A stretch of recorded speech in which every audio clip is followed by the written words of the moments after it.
cloud. Perfect. Hello, Oak. Welcome to the Raw podcast. I'm glad to be here. Thank you for having me.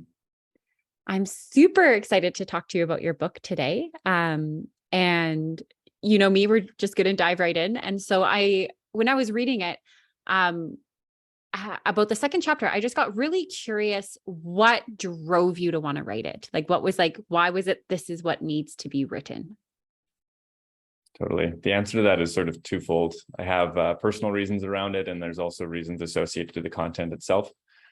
So firstly, my 29th birthday was in July, and around that time, I was taking inventory of my life and asked myself the question, if I were to continue living the way I am, would I be satisfied with the legacy that I would leave? And the answer was a resounding no. And so I began to wonder, okay, how is it that I can make a lasting impact on the world, one that would, if I were to look back in my life on my deathbed, I would feel satisfied with. And the book is one piece of that, and the coaching and consulting and the courses that are sort of bubbling out from this book trajectory are another element of it. And essentially it's a path of service. As for the content, I've always had a proclivity for language. I've been interested in language. I speak more or less 3 languages, English, French, and Spanish, and recognizing that it is one of the most pervasive habits or activities that we take part in as human beings, from text messages to phone conversations, print media, visual media, social media. There's all of these forms of communication that are constantly taking place, and so many of them are founded on the spoken word.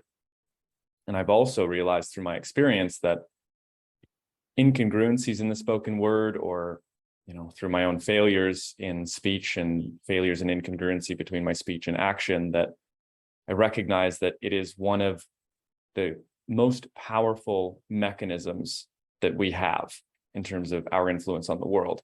And so, being that it is so pervasive and so powerful, I thought it would be prudent and powerful to offer forth the lessons that I have accrued through my mistakes with language to the world. And that's the impetus for the book. Wow, that's beautiful. All stemming from a desire to contribute ultimately and deeply contribute something of value. That's beautiful. 100%. And I would say you have contributed something of value. It's a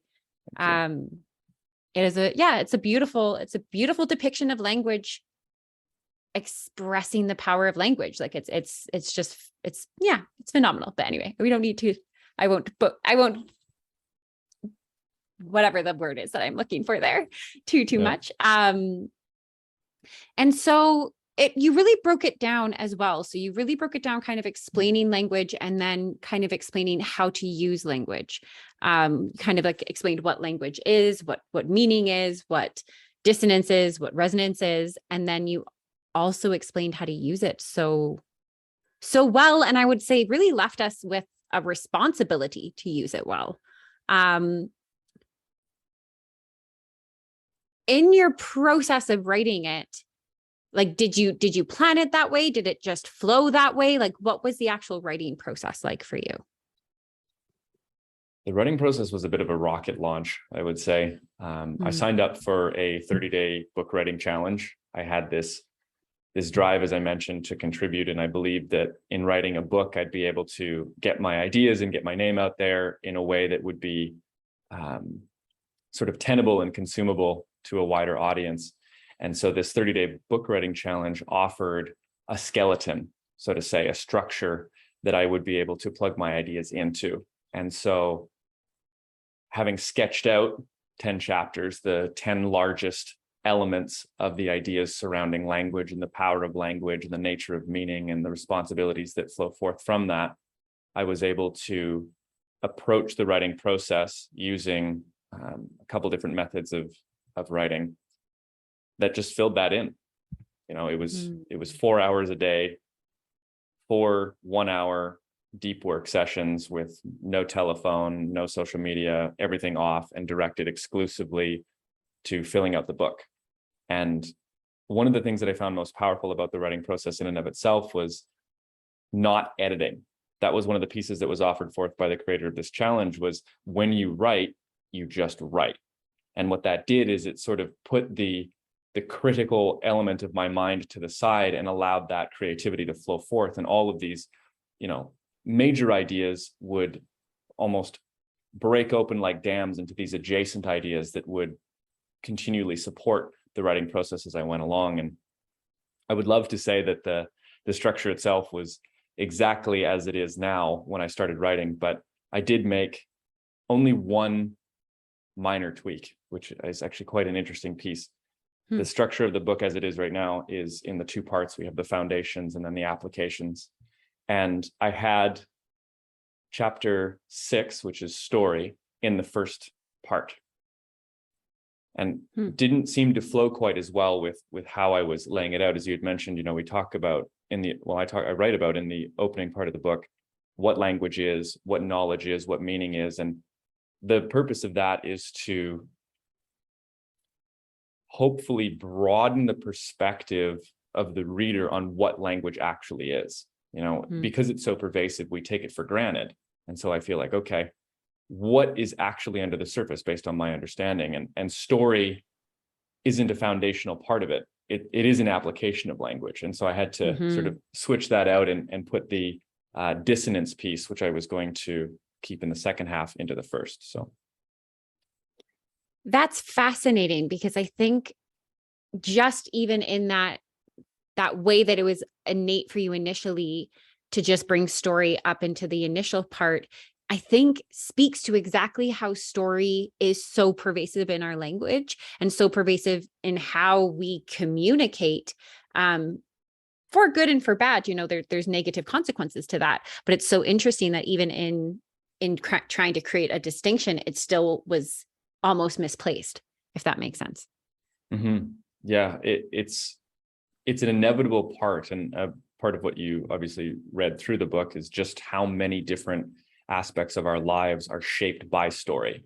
We have the stories we write about ourselves internally, the stories that we project into the world through our language and through the applications of, say, social media, projected narratives. We've got the collective story that you and I are writing right now through this conversation, through the story that is written nationally, internationally, and all these different things that necessarily are structured, at least in part, by language. And how we understand ourselves as individuals and as humans as a whole is story. It is a narrative.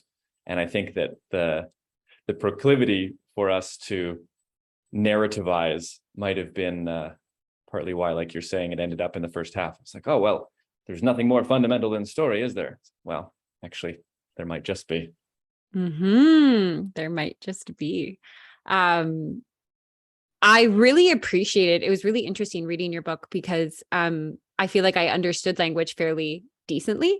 And then reading your book, it was like, holy shit, there's so much I didn't really realize, or like the way that you put the concepts together sometimes and just like laid it out so beautifully. It was just like all of a sudden, like pieces that were like, oh yeah, I understand all those, just became integrated, and it became an integrated concept in how to use language in such a really powerful way. So I found that part really fascinating. And one of the things that stood out a lot too was your explanation of dissonance, because people talk a lot about dissonance in our culture now. Specifically, cognitive dissonance is a word that's kind of thrown around a lot. And sometimes it's not actually what's happening, when sometimes it's exactly what's happening. But I really appreciated, and through the whole book, particularly the beginning, because language is the sounds that are being made, ultimately, even though sometimes it's written, there was also this connection to sound and frequency and all of that, which is where you started with dissonance. That dissonance is actually like that, like feeling when sounds don't align properly. And then that can get extrapolated to the feelings that we have with language. How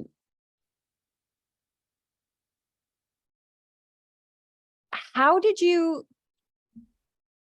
come to understand that? in the way that you were able to articulate it? Like what was your process of learning all of that? To put it simply, communing with plant medicines revealed to me the nature of resonance and how each and every element of the universe, from the very fundamental subatomic, subquantum vibrations all the way up through the biological, the molecular, the acoustic, as we get into the resonant universe in chapter 3 that precedes identifying dissonance, we talk about the photonic and the acoustic and all these different expressions and instantiations of resonance, and recognizing that we are never separate from vibratory phenomenon. In fact, it is exactly what we are. And so what I had hoped to do through the chapter on the resonant universe was to take this broad view of resonance that would be more applicable and more accessible. Oh yeah, we know that light is resonant. We know that sound is resonant. We go, okay, well, what about our bodies? What about biology? What about the light in our bodies? And what about the sounds that our bodies make? Okay, so we start to see now that the harmonic properties, the laws that govern resonance, are present at all levels of existence, including language. So let's broaden that let's tighten the view even further. How is it then that the laws of harmony are present in the body and in the voice during the act of speech? And so it was taking this very broad and perhaps maybe mystical view, some might say, and distilling it down to the most practical, embodied understanding and applying it to the active language to offer forth that information and say, look, here's exactly how it can be harmonious rather, or dissonant. And I provide examples of dissonance as well. That's fascinating that it stemmed back from kind of plant medicine really teaching you the basis of resonance. I wasn't expecting that. That's very awesome. And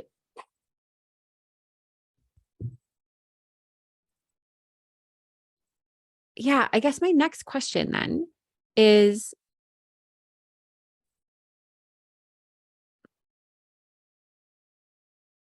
what is the biggest takeaway? Like if someone reads your book and at the end, what is your desired takeaway for them? It's my sincere hope that from reading the book, someone will recognize a greater level of power and influence that they have. And not only that they are powerful and influential, but they have the capacity to determine how they are influential with that power.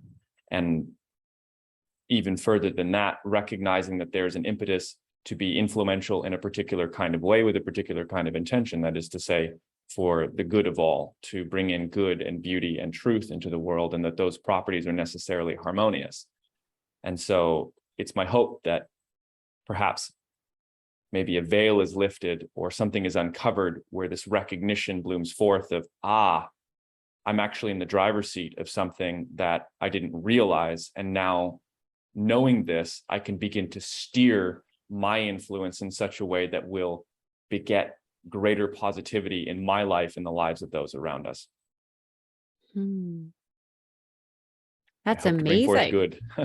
Yeah. So one of the things that you said there is truth. And I think that this has been a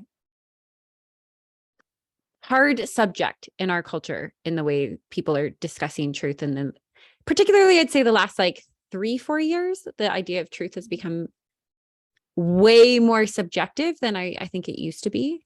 I guess quickly, how would you define truth? Or how do you, you do define truth in the book, so I don't want to go through all of that, but just quickly for this conversation, how would you define truthful language? I think that this question takes us right to the very edge of what language is capable of doing.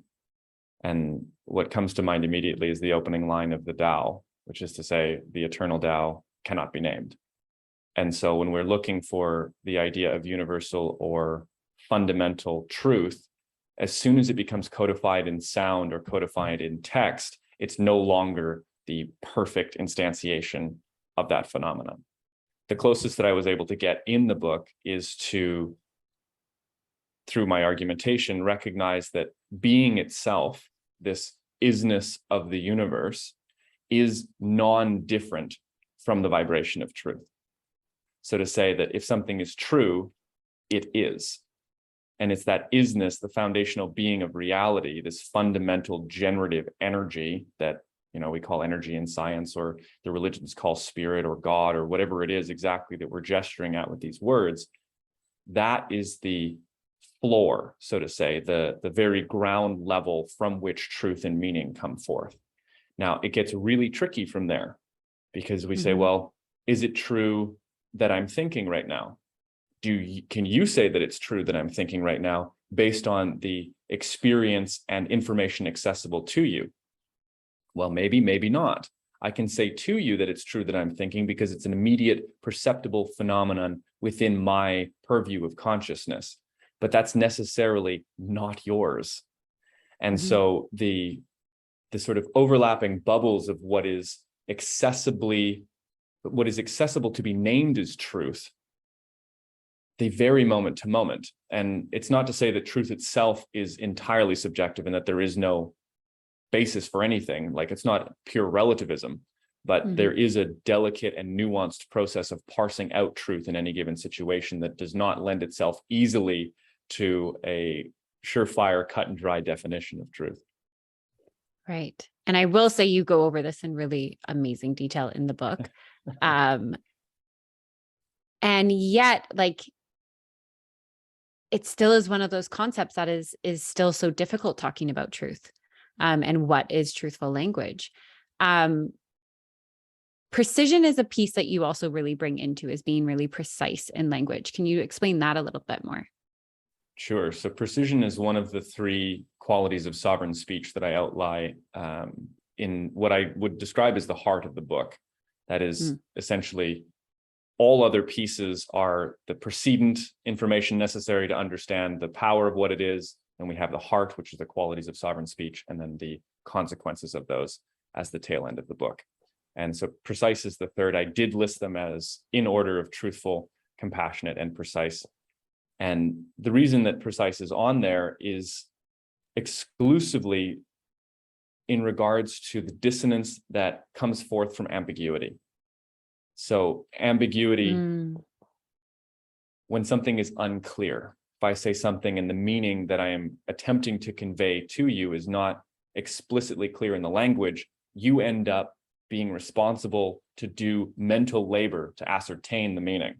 And in so doing, you might necessarily find yourself farther away from my intended meaning and the meaning that was hoped to be shared, the information that was trying to be passed on. And so precision cuts out that mental labor. It cuts out the space for other minds, your own as well, to complicate, convolute, or distort the ideas that are attempting to be put forth. Language is already handicapped in a way. We're already working within a limited system. And so if we introduce greater degrees of complication and convolutedness, so to say, man, we get farther and farther away from the source of meaning when we do this. And so in order to use this imperfect system as adequately and efficiently as we can, precision is necessary. What comes up for me as I hear you say that is this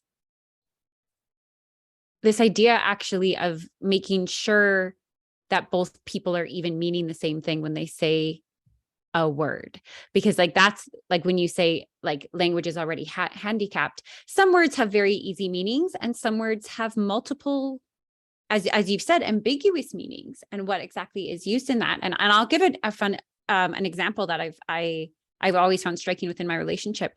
My husband and I were using the word holding space. We were saying that language, holding space. But it took us about 4 years to realize that what I meant when I said holding space and what he meant when he said holding space were not the same thing. And that was the core of our misalignment, was just that we were saying the same words, but not meaning the same thing. So in coming then to that idea of precision in language, when you're having a conversation with somebody, like, and it's maybe more of a tense one, do you get right to the point where you actually like are precise in defining exactly what you're saying to make sure that things are, or like how can someone implement precision in their language in an effective way within conversation? That's the question I'm trying to ask. Great question. I think twofold, like we can take two different paths that would be supportive. One is to broaden our arsenal of vocabulary.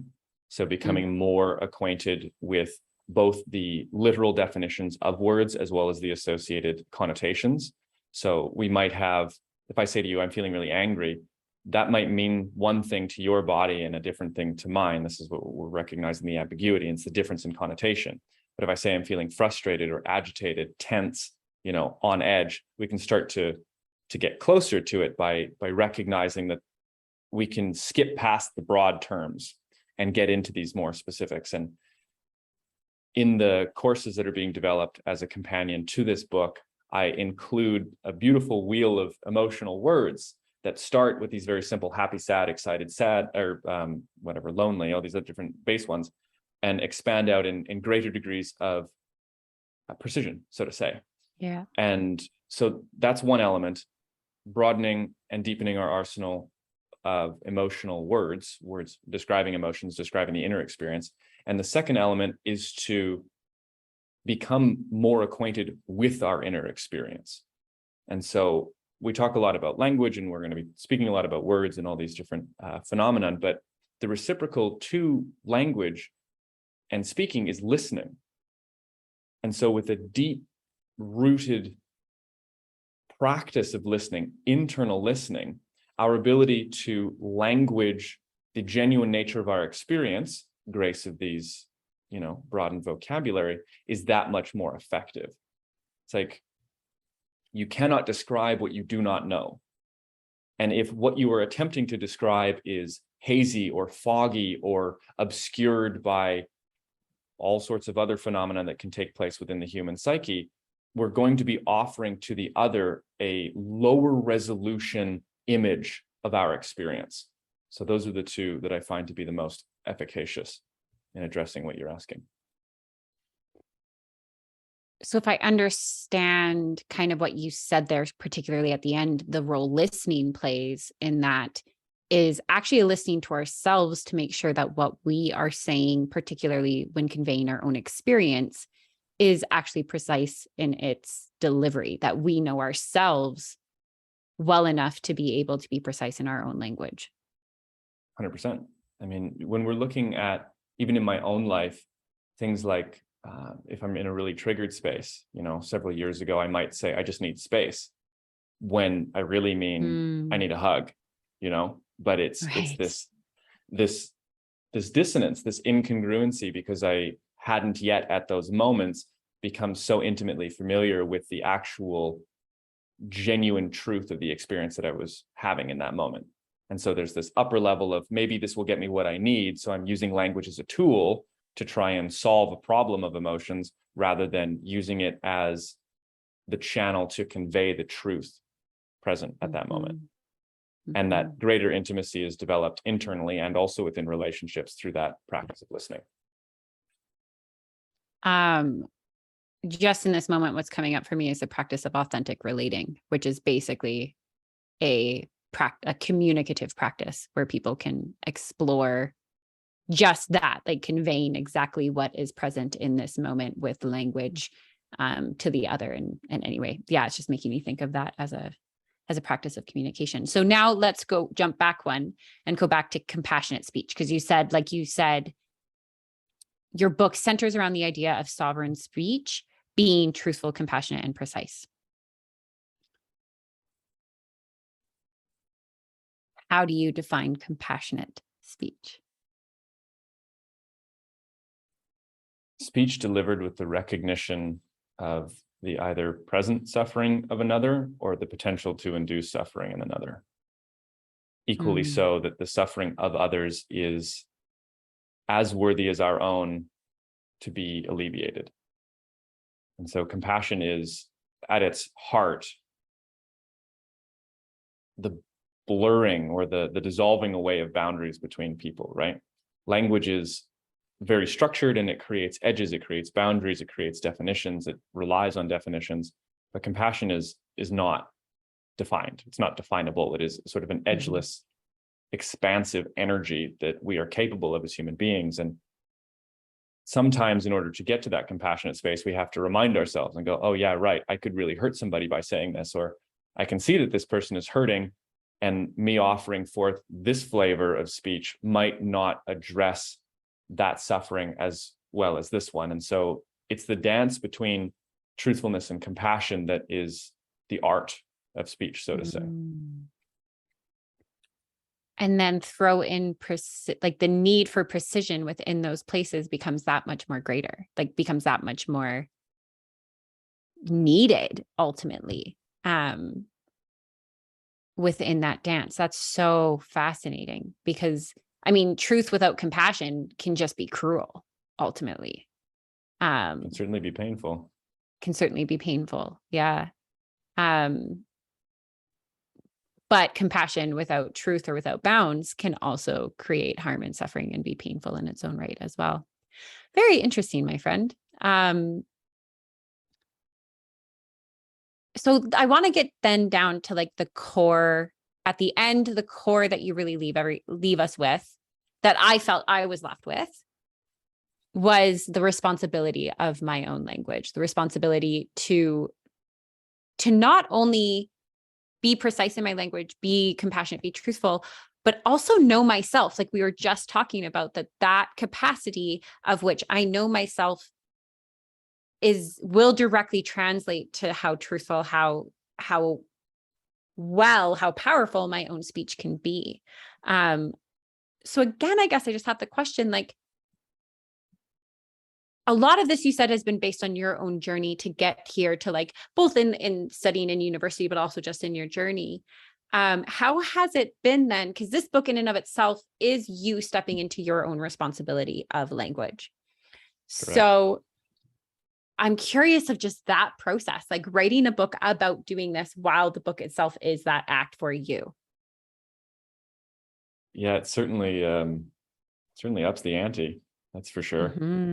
You know, as you're one of the two people who have had the opportunity to read the book prior to release, and the other person in writing their review said that they are now present and attentive to a quality of their speech that they weren't before.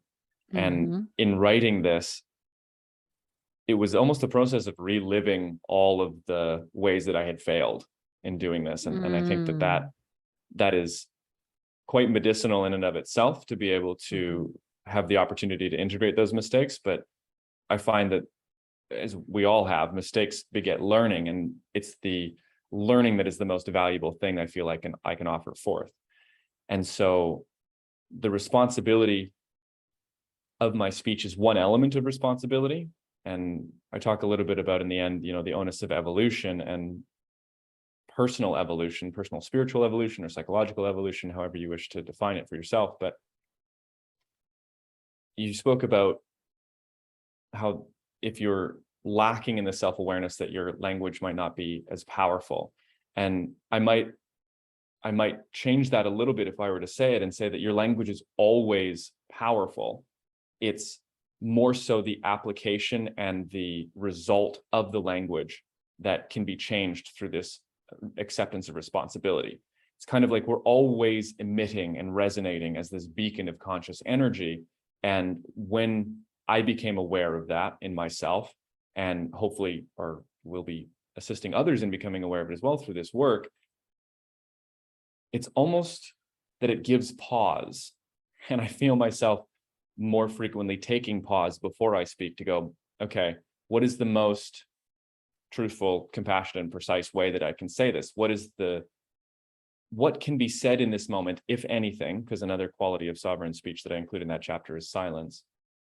What can be said, if anything, that will bring forth the greatest good in my being and in the being of the person with whom I'm speaking?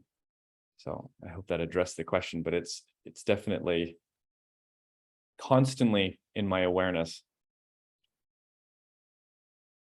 And I think that that's just a powerful tool that you've basically given us through the book, is just that pause of like you said, in what way can I say this in the most truthful, compassionate, and precise manner?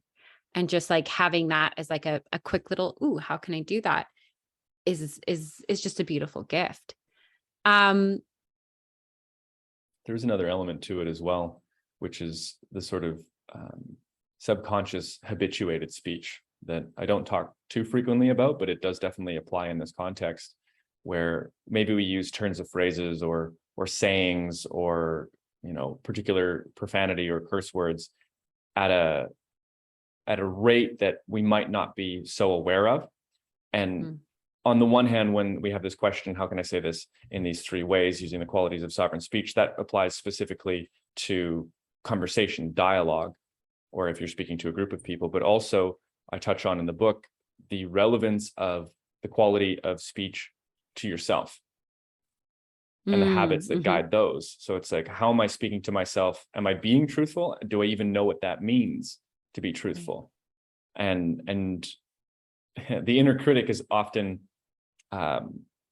carries an air of truthfulness to it, but it can be lacking in compassion, right? So there's this element there as well, and recognizing that our ability to embody these qualities in our speech rests on that inner dialogue, the quality of that inner dialogue. We're only going to speak as powerfully as we are speaking to ourselves and listening to ourselves. So what you just said there, I'm curious about how that loops into something you said earlier around like our speech is always powerful, whether or not we've taken up the responsibility of that speech and are intentional and mindful and conscious with it is another part, but our speech is always powerful, including and even what you just said there, stemming from the speech in which we use towards our own self. So this actually kind of, I guess, comes back to the idea of even plant medicine and other ways of working with understanding ourselves and understanding the world more. Everything kind of then circles back to that ultimately. If it really does stem from the way in which we communicate to ourselves or talk to our own selves,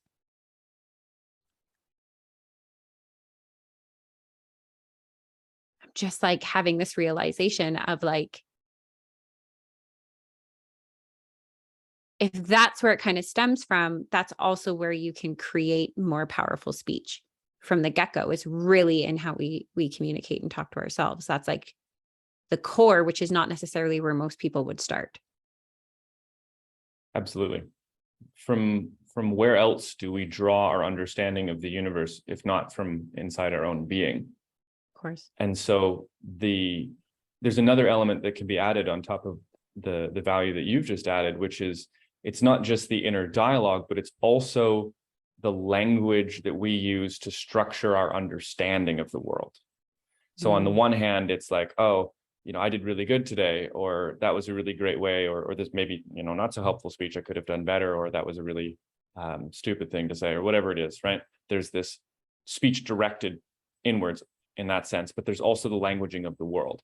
And that ties back to story and the narrative that we were talking about. We're all operating within a languaged, narrativized structure inside our own minds all the time. And language is the substructure, it's the walls, it's the tiling, it's every element of the structure that we find ourselves in, interspersed with image and memory and other aspects of our history that inform our understanding. However, those structures are necessarily rife with flaws. We are going to be ignorant. We are ignorant as individuals and as a collective. There's more that we don't know than we do. And so turning our sights, yes, to the dialogue, and that's going to create a greater relationship with oneself, and therefore we can offer more of our loving hearts into our relationships, but also turning the eye and the attention to the narrativized structures. What do I believe about the world? What do I believe to be true? What do I believe about value and virtue and all of these different elements? Do we even know? And if we don't, there are large gaps that could be filled by harmonizing elements that are very likely being filled with disharmonious elements or elements of culture that will offer forth a satiating idea to those gaps in knowledge if we're not intentional about building them ourselves. I mean, I think you just touched on one of the biggest issues in the world in general, you know, in culture in general. So I guess I'm like sitting here wondering, and even like at the end of your book, I was like sitting there at the end and I was wondering, and I was like, so if someone is really wanting to implement the book and really wanting to take up their responsibility of language, what's step number one? How do they do that? Stop lying. Yeah. To yourself and to the world. And Right. it's not to say that you're going to be perfect at removing all untruths and falsehoods from your language. Like I said, we have to account for ignorance. One of the subchapters in the book is ignorance as an inevitability. But recognizing that you know when you're not being truthful. This is what the conscience is for. And that's the quickest and most powerful thing that you can do to ameliorate the quality of your speech, is to stop lying. And that's why truthful is at the very top of the list of sovereign qualities. And if you look in chapter 7 too, the parts that get a little bit more political, one of the fundamental habits or actions that allow tyrannical and say fascist ideologies to take over governments is the willingness of a population to lie to themselves and to lie to others, fundamentally. And this is not conjecture, this is very well documented. And so if we can begin to intentionally eliminate the propensity or habits we have to lie to ourselves as well as other people, we can bring forth a greater social harmony necessarily, because by eliminating falsehood, we increase the value brought forth by true meaning that we offer into the world. No small feat though. No small feat. It takes courage. It takes courage. And ultimately, I mean, I think the funny part is like hearing you say that, like, don't lie. I'm a fairly truthful person, but of course, like there's little white lies. There's little things that we just say that like you'll say it. And then like, I'll hear myself, even if I say like, yeah, I'm okay.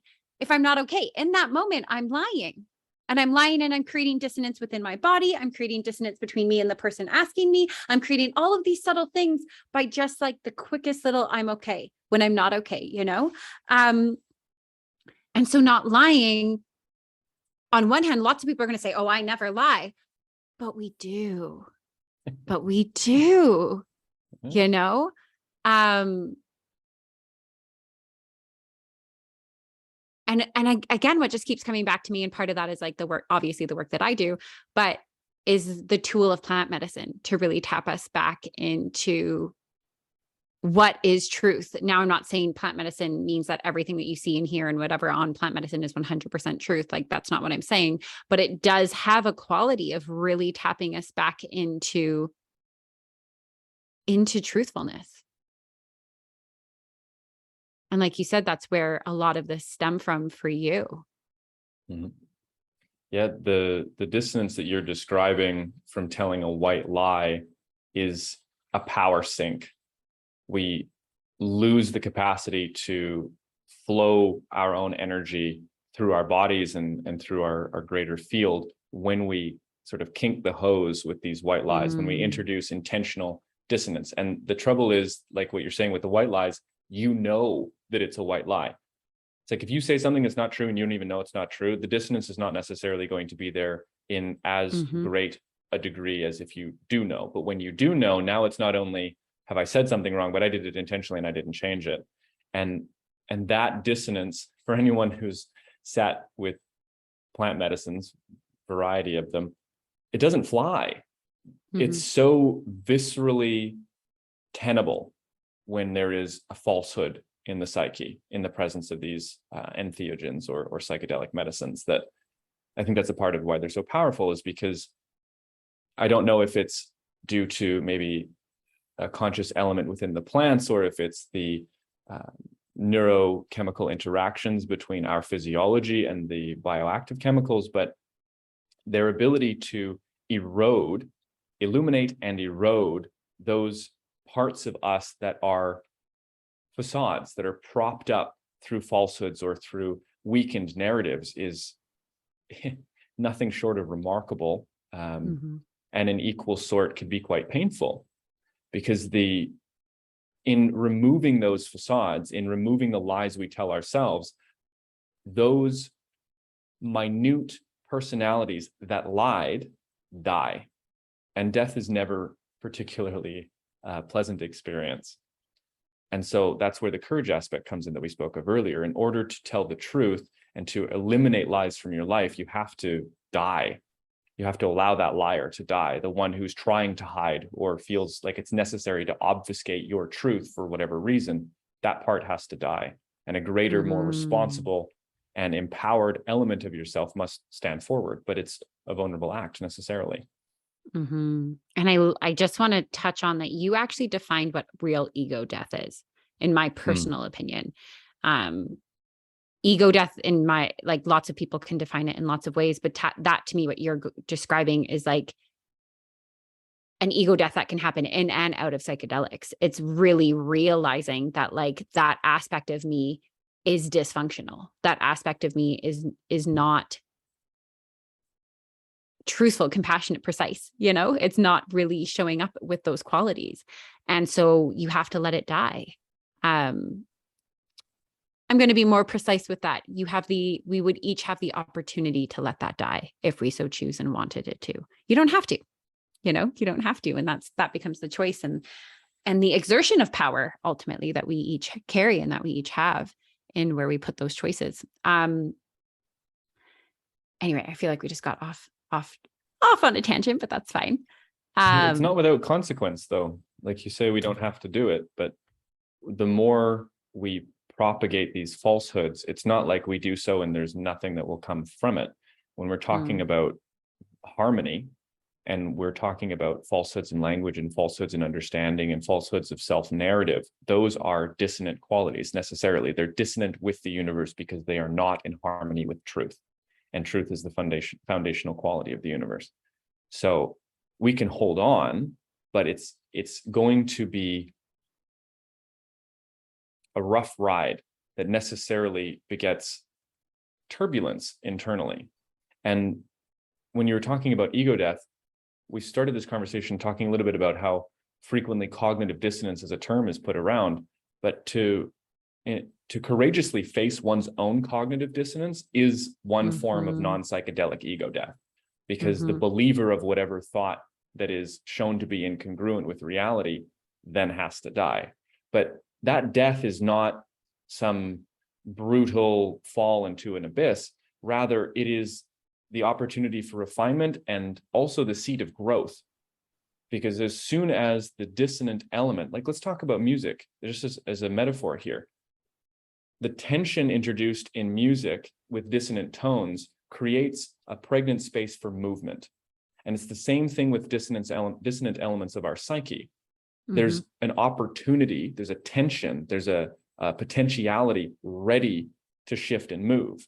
And it's through will, or by the powerful grace of the universal powers much stronger than our own will, that we end up making that move. It's a lot easier when we do it ourselves, but just to tie it back to cognitive dissonance.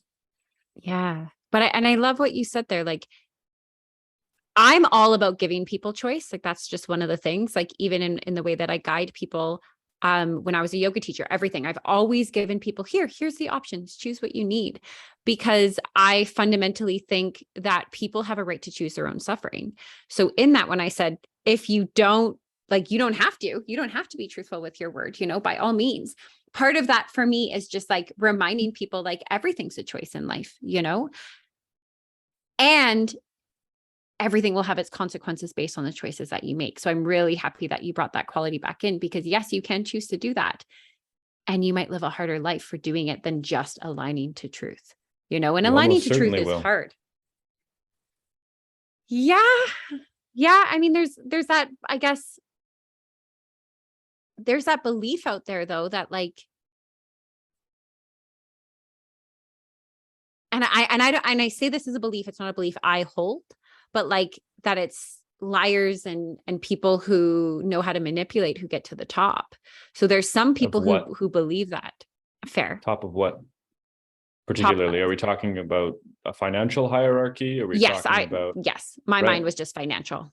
Yeah. Sure, but we're speaking exclusively of the nature of suffering, right? And so they might be at the top of the hierarchy of both finances and suffering. You know, it's not as though we know this very clearly, that the rapid and boisterous accumulation of wealth does not immediately equate to a peaceful and joyful life. Yes. And so although we can come into abundance, material abundance, through manipulation of others, we've been doing that for hundreds of thousands of years. Like, look at the story of Cain and Abel. He was able to get what he wanted by doing something heinous, right? There's necessarily dissonance in that story, and there's myriad stories throughout religion and history that demonstrate the effectiveness of lying to get what you want. But equally so, those parables inform us that the consequences of getting what you want by means of deception are always worse than not having what you wanted in the first place. And so it comes down to a question of values. And so what sits at the top of our hierarchy of values? Is it truthfulness? Is it wealth? Is it health? That's one way to govern it. Is it peacefulness? Is it happiness? All of these different qualities, should they take the place at the top of the pyramid, will necessarily guide one's behavior and evaluative process for how we go about reaching those goals, right? And so when I said sort of brusquely that you almost certainly will live a worse off life by lying, it's because I believe fundamentally that the source of life is non-distinct from the source of truth. And so the more that we misalign ourselves with truth, the greater dissonance we create in the channel of life itself, through our own being and through the environment.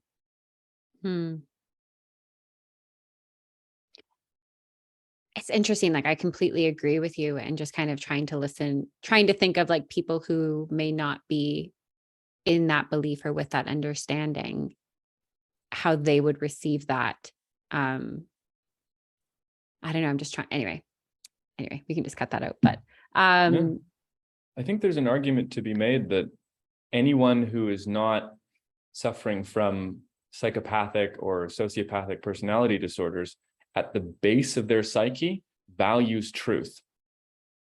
And we might argue that other elements are more important. Oh, well, I really want to get rich. But what I put forth in the very beginning of the book is that in the assumption of language's most powerful assumption is it's the assumption of truth. We move through this world assuming that we are in contact with truth. I'm assuming that I'm speaking coherently, that you understand it, that this camera is recording, that all of these different things are taking place. These are assumptions that I'm making based on my perceptual and sensual experience of reality itself. And it's that experience, it's the reality that I'm participating in that is granting my truthful relationship validity. And so ultimately, everyone values truth because truth is the most valuable thing there is. If you're not in contact with truth, there is no ability to build relationships, to learn anything, and to survive.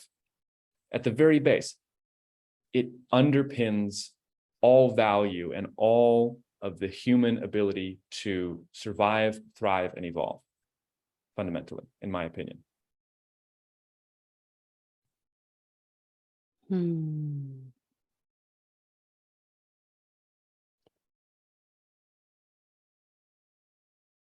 And yet with truth comes pain sometimes. I think that's the piece that's so hard for people, is that truth doesn't mean, no, I'm actually going to distinguish suffering from pain, because truth doesn't mean that pain won't exist, but you don't necessarily have to suffer. And I think that's the other big piece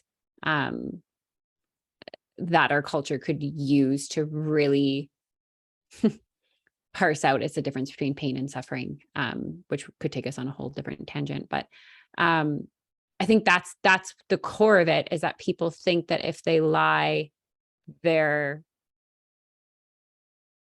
not causing as much harm, or that the harm that they cause by the lie is less than the harm that they might cause with the truth. But ultimately, as you outline in the book, like, that's a fallacy. Like, that in and of itself is probably the biggest lie that we tell ourselves. Truly. I think we can tie the distinction between pain and suffering back to the concept of dissonance and sort of the Zen idea as well, where if I'm experiencing a bad time, I'm having a bad experience, if I resist it, it's even worse.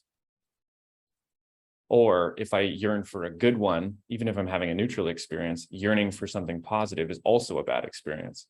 But as soon as I turn myself into a willing acceptance, which we might call harmony, another word for harmony, willing acceptance, not in all cases, but in this one, of that negative experience, or an acceptance of the lack of a positive experience, it becomes that much more manageable and positive.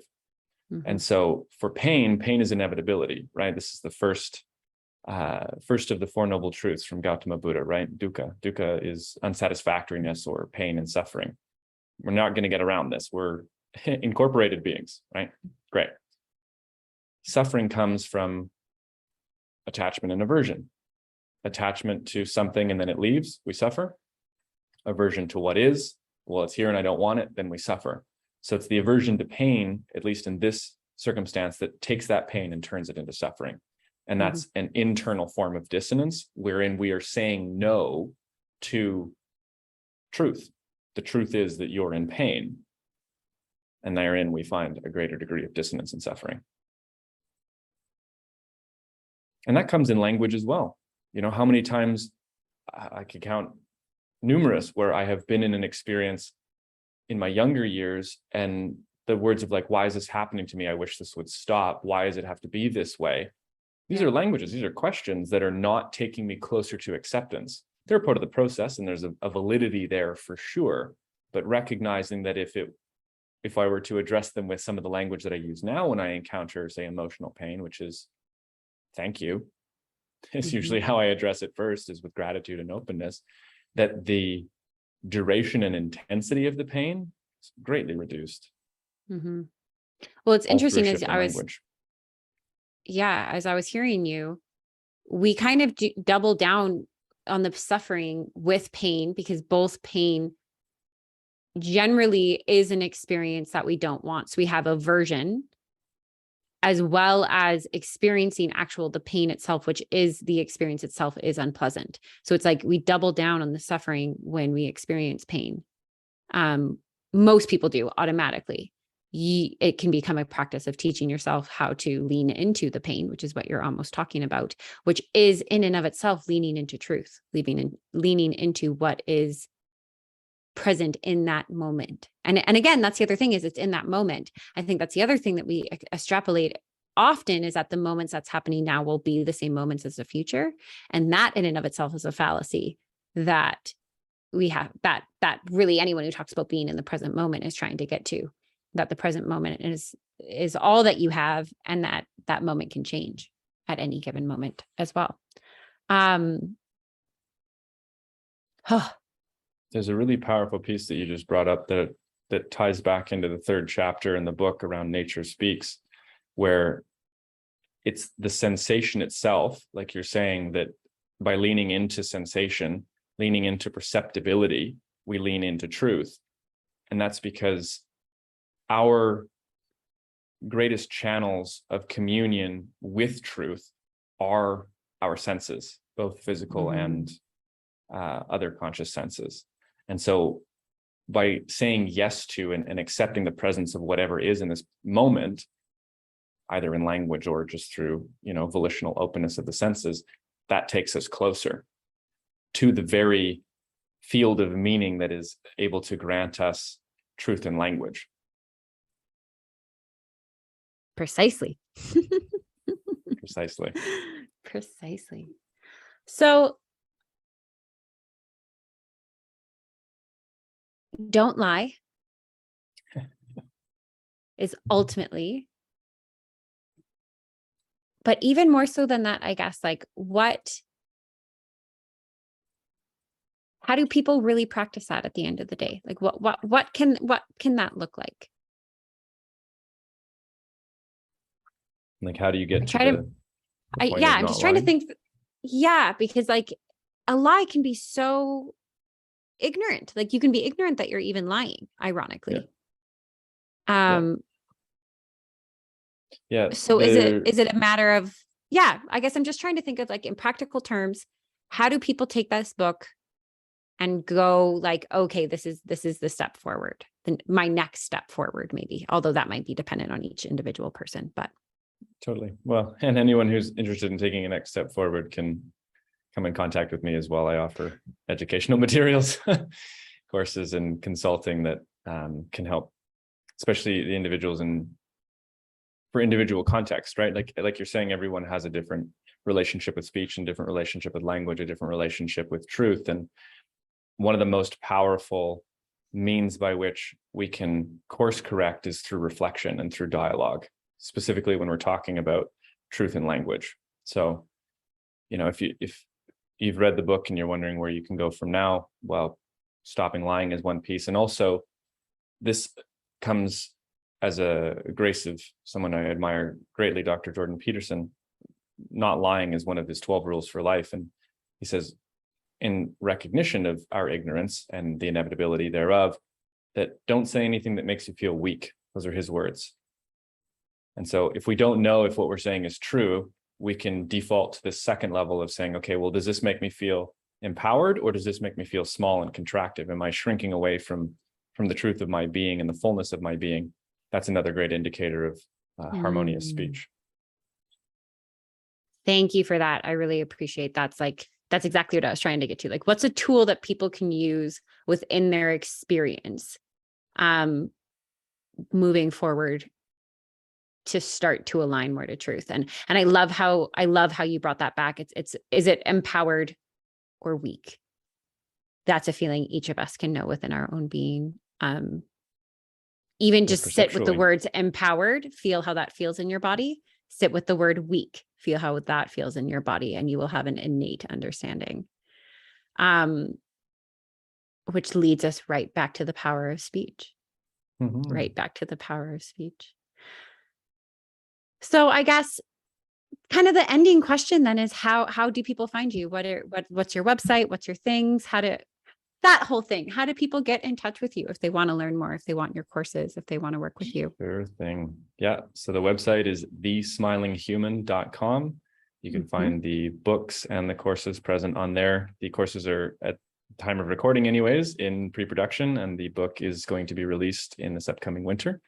So you can find the opportunity to throw your email at thesmilinghuman.com/book and be the first to find out when that releases. And thesmilinghumans@gmail.com if you're interested in working with me one-on-one for coaching or consulting work as well.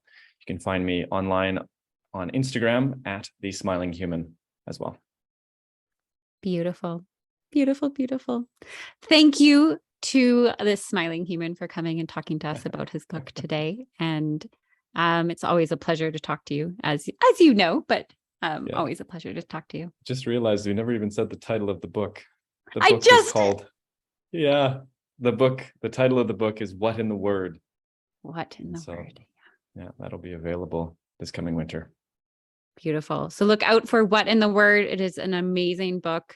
The phrase that kept coming to me was just like, you danced with language through that book. It was so beautiful, so exquisite. So make sure y'all get your copy. It's amazing. And Oak, thank you, brother. Have a good day.